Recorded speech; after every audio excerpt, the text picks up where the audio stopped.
శుక్లాం బ్రహ్మ విచారసార పరమాద్యాం జగద్వ్యాపినీం వీణా పుస్తకధారిణీం అభయదాం జాడ్యాంధకారాపహాం హస్తే స్ఫాటికమాలికాం విదధతీం పద్మాసనే సంస్థితాం వందే తాం పరమేశ్వరీం భగవతీం బుద్ధిప్రదాం శారదాం. శ్రీ మహాగణాధిపతయే నమః. శ్రీ మహాసరస్వత్యై నమః. శ్రీ గురుభ్యో నమః.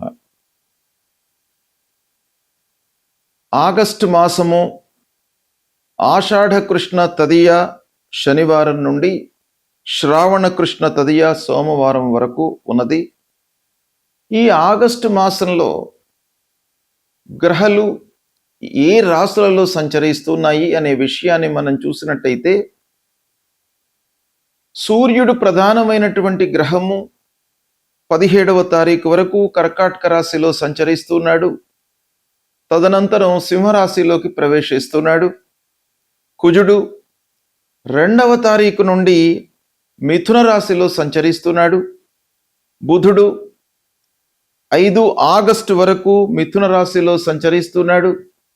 5 ఆగస్టు నుండి 22 ఆగస్టు వరకు కర్కాటక రాశిలో సంచరిస్తున్నాడు.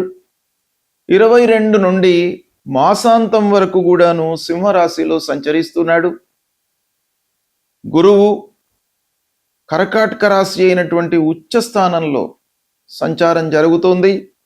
శుక్రుడు 1వ తారీఖు నుండి కన్యా రాశిలోకి ప్రవేశించి మాసాంతం కూడాను కన్యా రాశిలో సంచరిస్తున్నాడు. శని మీనరాశిలో వక్రించి సంచరిస్తూ ఉన్నాడు. రాహువు కుంభరాశిలో సంచరిస్తున్నాడు. కేతువు సింహరాశిలో సంచరిస్తున్నాడు. ఈ విధంగా 9 గ్రహాలు ఈ రాశులలో సంచరిస్తున్నాయి.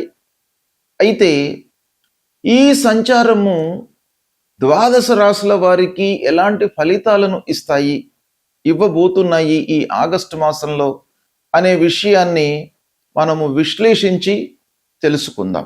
వృషభ రాశి వారికి, ప్రత్యేకంగా పురుషులకు ఆగస్టు మాసంలో గోచార ఫలితాలు ఎలా ఉన్నాయో తెలుసుకుందాం. సూర్యుడు ఈ మాసంలో 17వ తారీఖు వరకు 3వ స్థానంలో సంచరిస్తున్నాడు. శుభప్రదంగా ఉన్నాడు. తదనంతరం అర్ధాష్టమ స్థానంలోకి ప్రవేశిస్తున్నాడు, ప్రతికూలం. ఇక కుజుడు 2వ తారీఖు వరకు, అంటే 2వ తారీఖు నుండి మిథున రాశిలో సంచారం గనక 2వ స్థానం అవుతుంది. అంటే 2వ స్థానము ప్రతికూలంగా ఉంటుంది. బుధుడు 3, 4, 5 స్థానాలలో సంచరిస్తున్నాడు, అనుకూలంగా ఉన్నాడు. గురువు 3వ స్థానంలో సంచరిస్తున్నాడు, ప్రతికూలం. అయితే ఉచ్చ స్థానంలో సంచరిస్తున్నాడు గనక కొంత అనుకూలమైనటువంటి ఫలితాలను కూడాను కొన్ని కార్నర్స్లో ఇచ్చేటువంటి అవకాశాలు ఉన్నాయి. శుక్రుడు 5వ స్థానం అనుకూలంగా సంచరిస్తున్నాడు. శని 11వ స్థానంలో సంచరిస్తున్నాడు, అనుకూలంగా ఉన్నాడు.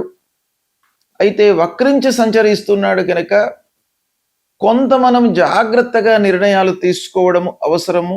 లాభస్థానంలో శని ఆర్థికపరమైనటువంటి విషయాలలో మనకు అనుకూలంగా ఉన్నప్పటికీ మనము బ్లైండ్గా నిర్ణయాలు తీసుకోకుండా ఉండడము, వక్రించడం మూలకంగా మనను సూచిస్తుంది గనక కొంత జాగ్రత్త అవసరము.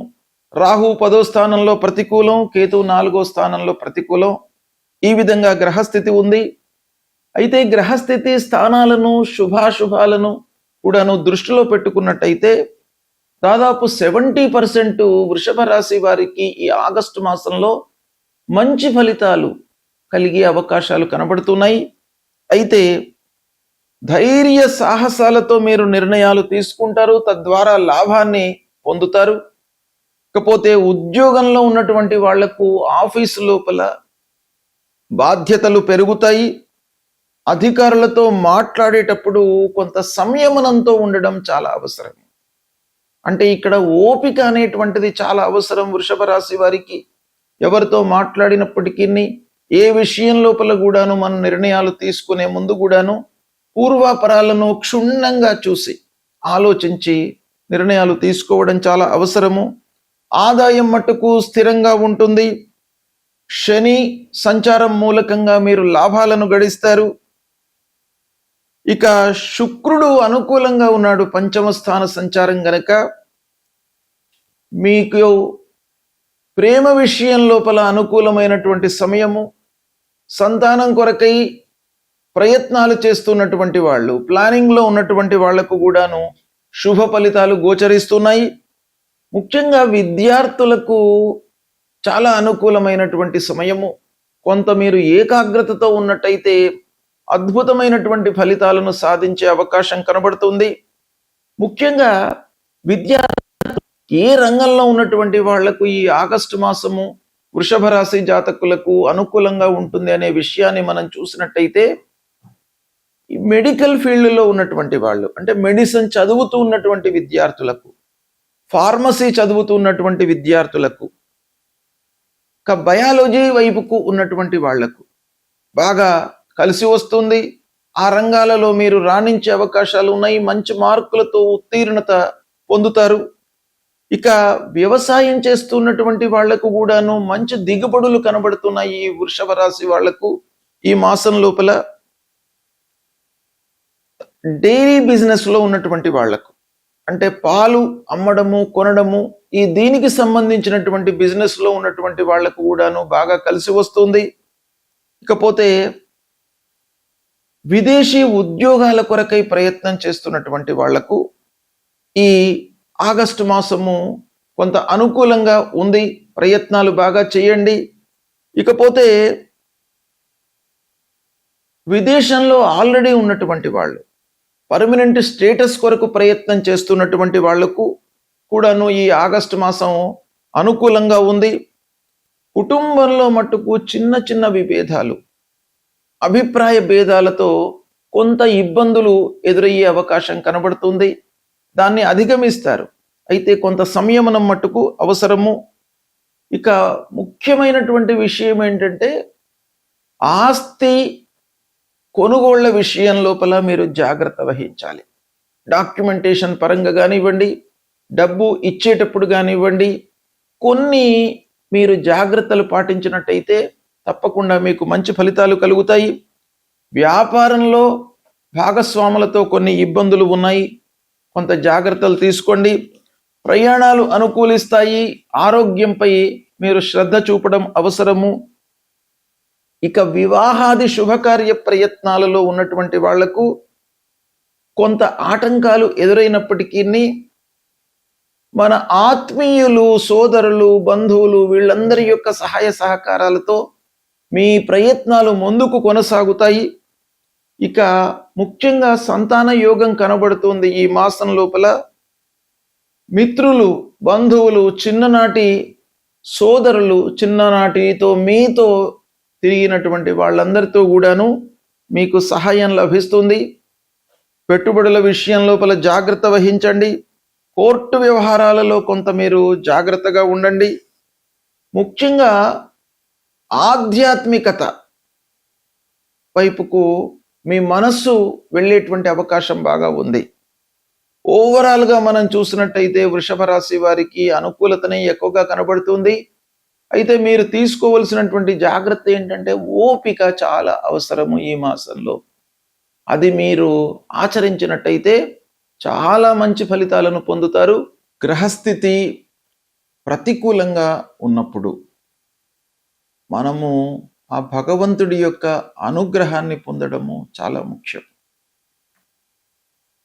ఆ గ్రహస్థితి ముఖ్యమైనటువంటి గ్రహాలు గురు, శని, రాహువు, కేతువు, ఈ గ్రహాలు ప్రతికూలంగా ఉండడము, గోచార రీత్యా మనకు ప్రతికూల స్థానాలలో సంచరించడము, ఇది ఒక్కటే పూర్తి ఫలితాలను నిర్ణయించకపోయినప్పటికీ చంద్రుని నుండి ముఖ్యమైనటువంటి గ్రహాల యొక్క స్థితి ప్రధానంగా మనకు శాస్త్రంలో చెప్పబడి ఉంది. చంద్రుడు మనస్సుకు కారకుడు. మనస్సే అన్నిటికీ కూడాను కారకం. మనము భావిస్తే ఒక విషయము మంచి అనిపిస్తుంది, మన భావన వారిపై విపరీతంగా ఉన్నట్టయితే అది విభిన్నంగా ఉంటుంది. కాబట్టి మనస్సు చాలా విషయాలపై ప్రభావాన్ని చూపిస్తుంది గనక చంద్రుని నుండి ముఖ్యమైనటువంటి గ్రహాలు ఏ స్థితిలో ఉన్నారు అనేదే మనం ప్రధానంగా గోచారంలో చూస్తుంటాం. అయితే ఇదే కాకుండా జన్మ సమయం లోపల ఉన్నటువంటి గ్రహస్థితిని కూడాను మనం లెక్కలోకి తీసుకోవాలి. ఆ జన్మ సమయంలో గ్రహాలు ఎలా ఉన్నాయి, మిత్రస్థానాలలో, శత్రుస్థానాలలో, సమస్థానాలలో ఉన్నారా, ఈ ముఖ్యమైనటువంటి గ్రహము సంచరిస్తున్నటువంటి రాశి ప్రతికూలంగా ఉన్నప్పటికీ పుట్టిన సమయం లోపల అష్టక వర్గులో అధికమైనటువంటి పాయింట్స్ను కలిగి ఉన్నట్టయితే మనకు కొంత మంచి ఫలితాలు వచ్చే అవకాశాలు ఉంటాయి.